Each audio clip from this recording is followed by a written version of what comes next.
ಹೇಳಿ ತಮ್ಮ ಹೆಸರು? ನನ್ನ ಹೆಸರು ರಮೇಶ್ ಬಸಪ್ಪ ಸಿಗೇಳಿ ರೀ. ಯಾವೂರು? ಹುಂಚಿಕಟ್ಟಿ ಸೀಮೆ ರೀ. ಹುಣಸಿಕಟ್ಟಿ ಸೀಮೆ. ಹೌದು. ಸ್ವಂತ ಊರು? ಊರು ತುರ್ಮರಿ. ತುರ್ಮುರಿ. ಹೇಳಿ, ಈಗ ಯಾಕೆ ಒಂದ್ ರೀತಿ ಈ ಏನೋ ಕಷ್ಟಪಟ್ಬಿಟ್ಟು ಸಾಲ ಸೋಲ ಮಾಡಿ ಕಡಲೆ ಬೆಳೆದಿದ್ರಿ, ಅದೇ ನಿಮ್ಗೆ ಕಬ್ಬಿಣದ ಕಡಲೆ ಆಗಿದೆಯಲ್ಲ? ಹೌದು ಸರ್, ಮಳೆಗಾಲ ಬಾಳಾಗಿ ಸಿಡಿ ಆಗ್ತಿದೆ ಸರ್. ಎಲ್ಲಾ ಕಡ್ಲೆಲ್ಲ ಹಿಂಗಿದಾವ್ರಿ. ಉತ್ಪನ್ನ ಬರೋದು ಸರಿಯಾಗಿ ಸರ್. ಎಲ್ಲ ಸಿಡಿದ್ ಬಿಟ್ಟಿದೆ ಹೊಲ, 2.5 ಎಕರೆ ಹೊಲ ಎಲ್ಲ ಸಿಡಿದ್ ಬಿಟ್ಟಿದೆ. ಹೌದಾ? ಹ್ಞೂ. ಹೋದ ವರ್ಷ ಚೆನ್ನಾಗ್ ಬಂದಿತ್ತಾ ಪೀಕು? ಹೋದ್ ವರ್ಷ ಚೆನ್ನಾಗಿ ಬಂದಿರ್ಕಲ್ಲ ಸರ್. ಬರೀ ಇದಕ್ಕಿಂತ ಪಾಡಿತ್ತು, ಇದ್ದಟ್ರಾಗ ಚಲೋ ಐತೆ ಸರ್. ಓಕೆ. ಈ ಬರೀ ಎಲ್ಲ ಲಾಸ್ ಆಗಿದೆ ಸರ್. ಹೌದಾ? ಎಷ್ಟು ಎಕರೆ ಹಾಕಿದ್ರ? ಈಗ 2.5 ಎಕರೆ ಇದೆ ಸರ್. 2.5 ಎಕರೆ. ಹ್ಞೂ. ಏನು ತಿರ್ಗಾ ಏನು ಮೊದ್ಲೇ ನೀರಿನ ಸಮಸ್ಯೆ, ಮತ್ತೆ ಒಂದ್ ಕಡೆ ಕಳಪೆ ಬಿತ್ತನೆ ಇದ್ರದ್ದು ಸಮಸ್ಯೆ? ಇಲ್ಲ ಸರ್, ಮಳೆಗಾಲ ಬಾಳಾಗಿ ಅದು ಹೊಂಟಿದೇವ್ ಸರ್. ಹೌದಾ? ಇದು ರೋಗ ಚೆನ್ನಾಗಿದೆ ಸರ್. ಹಿಂಗಾಗಿ ಉತ್ಪನ್ನ ಸರಿಯಾಗಿ ಬರುವತ್ತೆ ಸರ್. ಹೌದಾ? ಹೌದು. ಏನಾದ್ರು ಯಾರು ಅಧಿಕಾರಿಗಳು ಬಂದಿದಾರ? ಯಾರು ಬಂದಿಲ್ಲ ಸರ್. ಇಷ್ಟ ಈತಾರು ಯಾರು ದಾಟಿಲ್ಲ ಸರ್. ಈಗ ಇದಕ್ಕೆ ರೋಗ ಬಂದಿದೆ? ಇದು ಮಳಿ ಬಾಳಾಗಿ ಸಿಡಿದಿದೆ ಸರ್. ಹೌದಾ? ರೋಗ ಬಂದಿದೆ ಸರ್. ಎರಡು ಕೂಡಿ ಮಿಕ್ಸ್ ಆಗಿ ಇದಾಗತ್ತಿದೆ ಸರ್. ಹೌದಾ? ಎಷ್ಟು ವೆಚ್ಚ ಮಾಡಿದ್ರಿ ಈ 3 ಎಕರೆಗೆ? 3 ಎಕರೆಗೆ ಲಾಗವಾಡ ಸರ್. ಈಗ ಒಂದು 20,000 ಸನಿಕ್ ಹೋಗಿದೆ ಸರ್. 23 ಸಾವಿರ. ಹ್ಞೂ. ಟೋಟಲ್ ಎಷ್ಟು ಖರ್ಚು ಮಾಡಿದ್ರಿ ಬೆಳಿಲಿಕ್ಕೆ? 30 ಸಾವಿರ ಹೋಗೈತೆ ಸರ್. 30,000 ಬೀಜ ಗೊಬ್ಬರ ಎಲ್ಲ ಸೇರಿ ಬಿತ್ತವ್ರಿಗೆ ಟ್ರಾಕ್ಟರ್ ಬೀಜಿ ಬಿತ್ತೋದ್ಗೆ ಎಲ್ಲ ಕೂಡ ಹೋಗಿದೆ ಸರ್. ಕಳೆ ಒಂದು ತೆಗೆದು ಸರ ಎಷ್ಟಾಗ್ಲಿ ಅದಕ್ಕೊಂದು 10-15 ಸಾವಿರ ರೂಪಾಯಿ ಕಳೆ ಲಾಗವಾಡ ಬಂದಿದೆ ಸರ್. ಮತ್ತೆ ಒಂದ್ ಕಡೆ ಯಾರು ದಾರಿಗೆ ಹೋಗೋರು ಕಿತ್ಕೊಂಡ್ ಹೋಗ್ತಾರ? ದಾರ್ಯಾಗ ಹೋಗೋರು ಬಾಳ ಕಿತ್ಕೊಂಡ್ ಹೋಗ್ತಾರ ಸರ್. ಸೈಕಲ್ ಮೋಟರ್ ಹಾದಿವನ್ಗೆ ಹೊಲ್ಗೊಳಕ ಸರ. ಈಗ ನಾವು ಚನ್ಮಟ ಕುಂತ್ರು ರಾತ್ರಿ ಯಾರು ಕಿತ್ಕೊಂಡ್ ಹೋಗೇ ಬಿಡ್ತಾರ ಸರ್. ಹೌದಾ? ಈ ಕಡೆ ಎಲ್ಲ ಕಿತ್ತದ ನೋಡ್ರಿ ಸರ್. ಇದು ಈಗ ಒಟ್ಟಾರೆ ಪಾಪ ಕಷ್ಟಪಟ್ಬಿಟ್ಟು ಏನೋ ನಿರೀಕ್ಷೆ ಇಟ್ಕೊಂಡಿದ್ರಿ, ಇದಾಗ್ಬಿಡ್ತು. ಇದಾಗ್ಬಿಡ್ತೇವೆ ಸರ್. ಹೌದಾ? ಮತ್ತೆ ಯಾವ ರೀತಿ ಈಗೇನ್ ಪರಿಹಾರ ಬೇಕು ಅಂತ? ಪರಿಹಾರ ಬೇಕಲ್ರಿ ಸರ್. ಮತ್ತೆ ಹೌದಾ? ನಿಮ್ಮ ಕಡೆಯಿಂದಾನೆ ಪರಿಹಾರ ಏನಾರ ಬೇಕಾಗಿದೆ. ಹೌದಾ? ಈಗ ಒಟ್ಟಾರೆ ಏನಪ್ಪಾ ಅಂತಂದ್ರೆ ನಿಮ್ಗೆ ಕಬ್ಬಿಣದ ಕಡಲೆ ಆಗಿದೆ, ಈ ಕಡಲೆ ಬೆಳೆಗೆ ನಿಮ್ಗೆ ಪರಿಹಾರ ಬೇಕು. ಪರಿಹಾರ ಬೇಕು ಸರ್. ಜಾಸ್ತಿ ಜನ ಈ ಕಡೆ ಕಡಲೆ ಈ ಸೀಸನ್ ಬೆಳಿತಾರ? ಈ ಸೀಸನ್ ಬಾಳ ಹಾಕೋಲ್ಲ, ಎಲ್ಲಿಗಾರ ಒಬ್ಬರು ಅಷ್ಟೇ ಹಾಕ್ತಾರೆ, ಕೆಲವು ಜನ ಅಷ್ಟೇ ಹಾಕ್ತಾರೆ ಸರ್. Okay okay okay. ಒಟ್ಟಾರೆ ನಿಮ್ಗೆ ಬೆಳಗಾವಿ ಜಿಲ್ಲೆಯ ಕಿತ್ತೂರು ತಾಲೂಕಿನ ಮಲಪ್ರಭಾ ನದಿ ದಂಡೆಯ ತುರುಮುರಿ ಗ್ರಾಮದ ಹುಣಸಿಕಟ್ಟಿ ಸೀಮೆಯಲ್ಲಿ ಹೊಲ ಹೊಂದಿರುವ ರಮೇಶ್ ಬಸಪ್ಪ ಶೀಗಿಹಳ್ಳಿ ಅವರು ಅಂದಾಜು 2 ಎಕರೆಯಲ್ಲಿ ಸಾಲ ಮಾಡಿ ಬೆಳೆದ ಕಡಲೆ ಬೆಳೆಗೆ ರೋಗ ಬಂದು ಕಬ್ಬಿಣದ ಕಡ್ಲೆಯಾಗಿ ಮಾರ್ಪಟ್ಟಿದೆ. ಒಂದ್ ಕಡೆ ನೀರಿನ ಅಭಾವ, ಮತ್ತೊಂದು ಕಡೆ ಮಳೆ ಹಾಗೂ ಎಲೆ ಚುಕ್ಕಿ ರೋಗಕ್ಕೆ ತುತ್ತಾದ ಈ ಕಡಲೆ ಬೆಳೆ ಬೆಳೆದ ರೈತ ರಮೇಶ್ ಶೀಗಿಹಳ್ಳಿ ರೈತನಿಗೆ ದಿಕ್ಕಿ ತೋಚಿದಂತಾಗಿದೆ. ಮತ್ತೊಂದು ಕಡೆ ಲೋಕೋಪಯೋಗಿ ಇಲಾಖೆಯ ರಸ್ತೆಯ ಬದಿಯಲ್ಲಿ ಇರೋದ್ರಿಂದ ದಾರಿ ಹೋಕರು ಈ ಹೊಲಕ್ಕೆ ಬಂದು ಪೆಂಡಿಯಾಗಿ ಕಿತ್ತುಕೊಂಡು ಹೋಗಿ ಅರ್ಧ ಎಕರೆ ಕಡಲೆಯನ್ನೇ ಖಾಲಿ ಮಾಡಿದ್ದಾರಂತೆ. ಇದರಿಂದ ರೈತರಿಗೆ ಏನು ಮಾಡಬೇಕು ಅಂತ ಗೊತ್ತಾಗ್ತಾ ಇಲ್ಲ.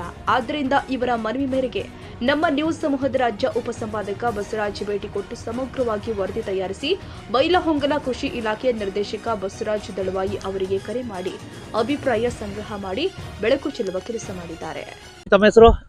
ನನ್ನ ಹೆಸರು ಮಂತೇಶ್ ಬೋಗರ್ ಅಂತ ಸರ್. ಈ ವರ್ಷ ಮಳೆ ಸ್ವಲ್ಪ ಜಾಸ್ತಿ ಆಗಿ ರೈತರಿಗೆ ಸ್ವಲ್ಪ ತುಂಬಾ ತೊಂದರೆ ಆಗಿದೆ ಸರ್. ಅದಕ್ಕಾಗಿ ಬಿತ್ತನೆ ಬೀಜವನ್ನು ತಗೊಂಡು ಇಟ್ಕೊಂಡ್ರು ಕೂಡ ಕೆಲವೊಬ್ಬರಿಗೆ ಬಿತ್ತಲಿಕ್ಕೂ ಕೂಡ ಅವಕಾಶವನ್ನು ಕೊಟ್ಟಿಲ್ಲ ಮಳೆ. ಈ ಕಾರಣಕ್ಕಾಗಿ ಸ್ವಲ್ಪ ಸಮಸ್ಯೆ ಆಗಿದೆ. ಬಿತ್ತಿದಂತ ಹುರುಳಿ ಅಂತ ಕೆಲವೊಂದಷ್ಟು ಬೆಳೆಗಳು ಅವು ಸರಿಯಾಗಿ ಹುಟ್ಟಿಲ್ಲ. ಬಹಳ ಮಳೆಯಾಗಿ ಜಾಸ್ತಿ ಮಳೆ ಆಗಿದ್ದಕ್ಕಾಗಿ ಹುಟ್ಟಿಲ್ಲ. ಕೆಲವೊಂದಷ್ಟು ಕಡೆ ಹುಟ್ಟಿಲ್ಲ, ಮತ್ತೆ ಕೆಲವೊಂದು ಕಡೆ ಹುಟ್ಟಿದ್ರು ಕೂಡ ಸರಿಯಾಗಿ ಹುಟ್ಟಿಲ್ಲ. ಹಿಂಗಾಗಿ ಲಾಸ್ ಆಗಿದೆ ಸರ್.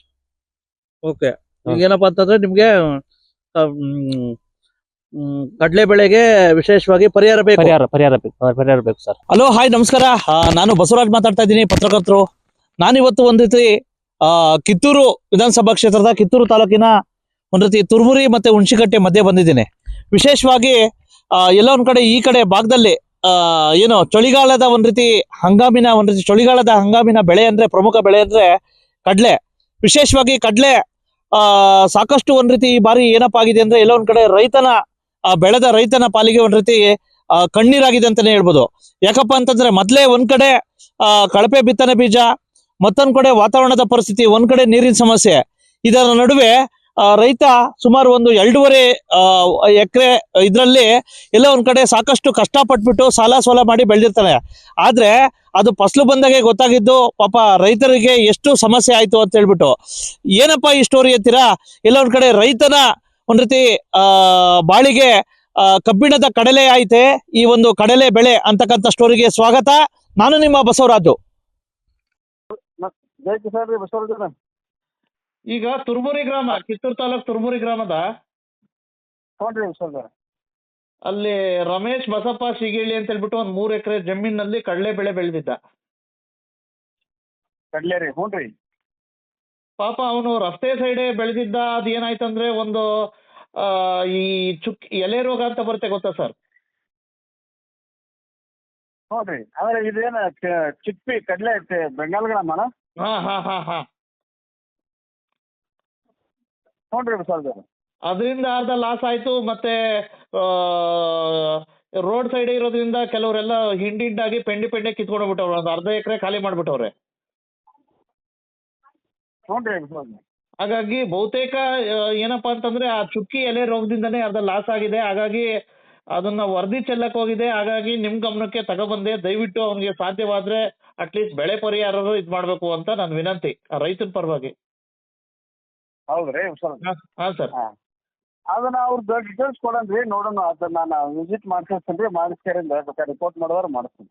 ದಯವಿಟ್ಟು ನೋಡಿ ಸರ್, ಪ್ಲೀಸ್ ಸರ್. ಯಾಕಪ್ಪ ಅಂದ್ರೆ ಪಾಪ ಅವ್ನು ನೊಂದಿದಾನೆ. ಎಷ್ಟೋ 3 ಲಕ್ಷ ಸಾಲ ಮಾಡಿದಂತ ಅವನು. ಹಾಗಾಗಿ ನನ್ನ ಕರ್ಸಿದ್ದ, ಹೋಗಿದ್ದೆ, ಹೋಗಿ ಇದ್ ಮಾಡಿದೀನಿ. ದಯವಿಟ್ಟು ನೋಡಿ ಸರ್, ನಿಮ್ದೊಂದು ಕೋಟಿಂಗ್ ನ್ಯೂಸ್ ಆಗ್ತಾ ಇದೀನಿ. ಎಸ್ ಸರ್ ನಾವು ವಿಸಿಟ್ ಮಾಡಿಸಿ ಇದು ಮಾಡ್ತೀನಿ ತೋರಿ. ಏನು ಅವ್ರಿಗೆ ಅಂದ್ರೆ ರಿಪೋರ್ಟ್ ಮಾಡ್ತೀವಿ ಏನಾದ್ರು ಸಮಸ್ಯೆ ಆಗಿತ್ತಂದ್ರೆ. ಬಟ್ ಅದು ನಮ್ಗೆ ಏನಾರ ಇದು ಒಳಗೆ ಕುಂದಿರ್ತಿತ್ತಂದ್ರೆ ಸರ್, ಸಿಟಿ ಒಳಗೆ ಅಲ್ಲ ಈಗ ಹಂಗೇನಾದ್ರು ಕುಂದಿರ್ತಿತ್ತಂದ್ರೆ ಸರ್ ಅದ್ರೊಳಗೆ ಮಾಡ್ಸಕ್ ಬರುತ್ತೆ. ಮತ್ತೆ ಅವ್ರಿಗೆ ನೀವು ಈಗ ಇದು ಟೈಮ್ ಇತ್ತು ಅವ್ರಿಗೆ ಇದನ್ನ ಕಳ್ಸಾಕ ಇನ್ಶೂರೆನ್ಸ್ ಮಾಡ್ಲಿಕ್ಕೆ ಆಗಿದ್ರಂದ್ರೆ ಬೇಕಾದ್ರೆ ಅದ್ರೊಳಗೆ ಇದು ಮಾಡ್ಸಕ್. ಎಸ್ ಸರ್ ವಿಸಿಟ್ ಮಾಡಿಸಿ ಡೀಟೇಲ್ಸ್ ಕಳಿಸ್ಬಿಡಿ. Yes sir okay. ಮಾನ್ಯ ವಿಶೇಷವಾಗಿ ಕೃಷಿ ಸಚಿವರೇ, ಕೃಷಿ ಇಲಾಖೆ ಅಧಿಕಾರಿಗಳೇ, ನೋಡಿ ಈ ಪರಿಸ್ಥಿತಿ. ವಿಶೇಷವಾಗಿ ಚಳಿಗಾಲದ ಅತ್ಯಂತ ಪ್ರಮುಖ ಬೆಳೆ ಈ ಕಡಲೆ ಬೆಳೆ. ಈ ಕಡಲೆ ಬೆಳೆ ಎಲ್ಲ ಒಂದ್ ಕಡೆ ಕಡಲೆ ಬೆಳಿತಕ್ಕಂತ ಒಂದ್ ರೀತಿ ರೈತರಿಗೆ ಪಾಪ ಎಲ್ಲೊಂದ್ ಕಡೆ ಕಣ್ಣೀರಿನ ಕಬ್ಬಿಣದ ಕಡಲೆ ಆಗಿದೆ ಅಂತಕ್ಕಂಥದ್ದನ್ನ ಹೇಳ್ಬೋದು. ಯಾಕಪ್ಪ ಅಂತಂದ್ರೆ ಒಂದ್ ಕಡೆ ಸಾಲ ಸೋಲ ಮಾಡಿ ಸುಮಾರು 3 ಲಕ್ಷ ವೆಚ್ಚದಲ್ಲಿ ಈ ರೀತಿ ಬೆಳೆದಿದ್ದಾರೆ. ಆದ್ರೆ ಎಲ್ಲ ಒಂದ್ ಕಡೆ ಸಾಕಷ್ಟು ಒಂದ್ ರೀತಿ ಮಳೆಗಾಲದಿಂದ ಎಲ್ಲ ಒಂದ್ ಕಡೆ ಇದಕ್ಕಿಂತ ಫಸ್ಲಿಗೆ ಬಂದಿದ ತಕ್ಷಣ ಸಿಡಿತಕ್ಕಂಥದ್ದು. ಇಂಥ ಸಂದರ್ಭದಲ್ಲಿ ಆದ್ರೆ ಯಾವ ರೀತಿ ಪಾಪ ಕಷ್ಟಪಟ್ಬಿಟ್ಟು ಸಾಲ ಸೋಲ ಮಾಡಿ ಹಾಕಿರ್ತಾನೆ ಬಂಡವಾಳನ, ರೈತರ ಪರಿಸ್ಥಿತಿ ಹೆಂಗೆ? ಹಾಗಾಗಿ ದಯವಿಟ್ಟು ಸರ್ಕಾರ ನೀವು ಎಂತೆಂಥವ್ರಿಗೋ ಪರಿಹಾರ ಕೊಡ್ತೀರಾ, ಅಷ್ಟು ಕೊಡ್ತೀರಾ ಇಷ್ಟು ಕೊಡ್ತೀರಾ, ದಯವಿಟ್ಟು ಕಡಲೆ ಬೆಳೀತಕ್ಕಂಥ ರೈತರುಗಳಿಗೆ ದಯವಿಟ್ಟು ಆ ಒಂದು ಪರಿಹಾರನ ಕೊಡ್ಬೇಕು ಅಂತ ಹೇಳ್ಬಿಟ್ಟು ಈ ಸ್ಟೋರಿನ ಮುಗಿಸ್ತಾ ಇದ್ದೀನಿ. ನಮಸ್ಕಾರ, ಥ್ಯಾಂಕ್ ಯು.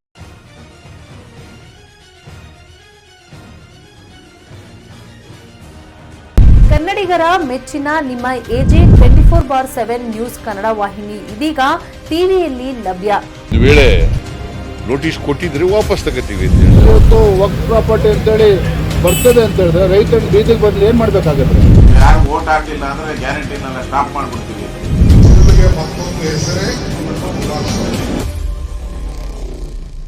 ಕರ್ನಾಟಕ ಮತ್ತು ದೇಶ ವಿದೇಶ 360 ಡಿಗ್ರಿ ಸುದ್ದಿ ಹಾಗೂ ಉತ್ತರ ಕರ್ನಾಟಕ, ಬೆಳಗಾವಿ, ಬಾಗಲಕೋಟೆ, ಧಾರವಾಡ, ಹಾವೇರಿ, ಗದಗ, ಬಿಜಾಪುರ ಜಿಲ್ಲೆಯ ಕ್ಷಣ ಕ್ಷಣದ ವಿವರವನ್ನ ಪಡೆಯುವುದಕ್ಕೆ AJ 24/7 ನ್ಯೂಸ್ ಕನ್ನಡ ವಾಹಿನಿಯನ್ನ ಲೈಕ್ ಮಾಡಿ, ವಿಡಿಯೋಗಳನ್ನ ಶೇರ್ ಮಾಡಿ, ಕಮೆಂಟ್ ಮಾಡುವ ಮೂಲಕ ನಮ್ಮ ವಾಹಿನಿಗೆ ಸಹಕಾರ ನೀಡಿ ಮತ್ತು ಚಾನೆಲ್ ಅನ್ನ ಸಬ್ಸ್ಕ್ರೈಬ್ ಮಾಡಿ.